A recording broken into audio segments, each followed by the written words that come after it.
Eu não sabia disso. Interessante. Eu não acredito. Como é que é? Ó, Que foi? É assim mesmo. Como que foi isso? Verdade. Tem certeza?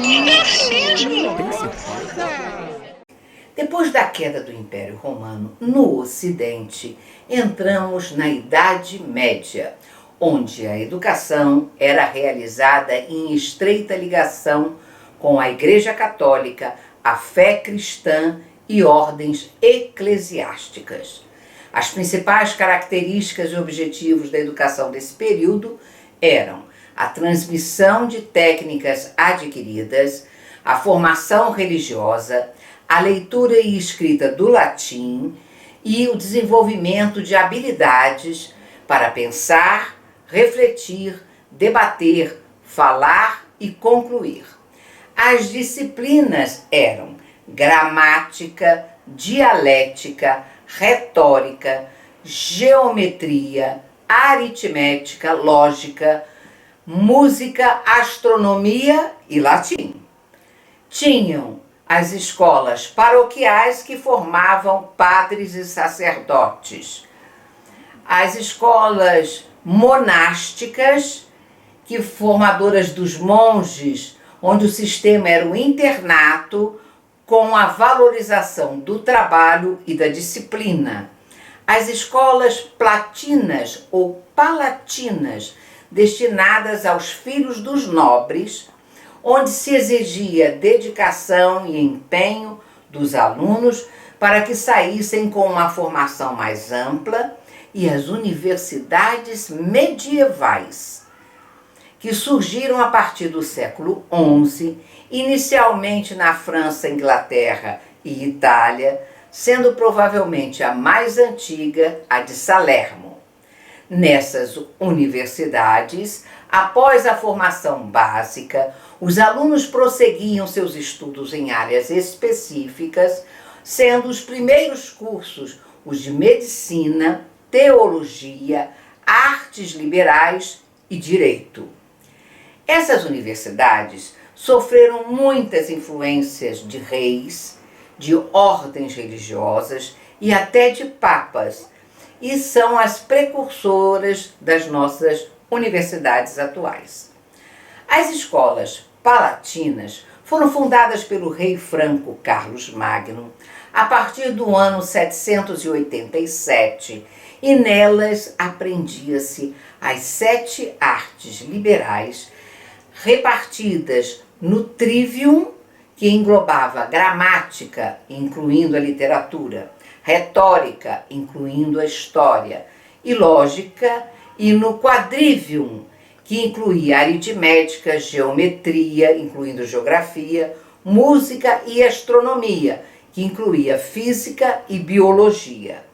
A língua base era o latim, e além disso estudavam-se as Sagradas Escrituras, e o curso contava apenas com meninos, e era uma escola paga. Os servos não iam à escola e nem aprendiam nem a ler, nem a escrever. Com o surgimento da burguesia no final da Idade Média, nos séculos XIV e XV, as escolas e universidades passam a receber jovens oriundos dessa nova classe social, e esses jovens se empenham no aprendizado para conquistar uma melhor posição na sociedade. O Renascimento surgiu ainda no século XIV e trouxe novos olhares sobre a educação greco-romana, as ciências da natureza e do estudo da exatidão do cálculo, melhorando então as técnicas de pintura, de desenho, de escultura e trazendo o humanismo, um movimento filosófico do século XV que transformou o social, o cultural, a política, a religião, né? E a economia desencadeadas pelo Renascimento. O período moderno da educação começa no século XVII, quando acontece a separação da Igreja Católica com o Estado, Nessa época, a burguesia está consolidada e duas instituições, vamos dizer assim, passam por uma grande transformação. A família e a escola. Pais passam a desejar dar aos filhos e filhas uma melhor educação, mais esmerada, com princípios morais, éticos e comportamentais, buscando vários saberes em torno da disciplina. Nesse período, surgem os primeiros programas de ensino e comportamento com os internatos, as classes por idades e os exames para testar conhecimento.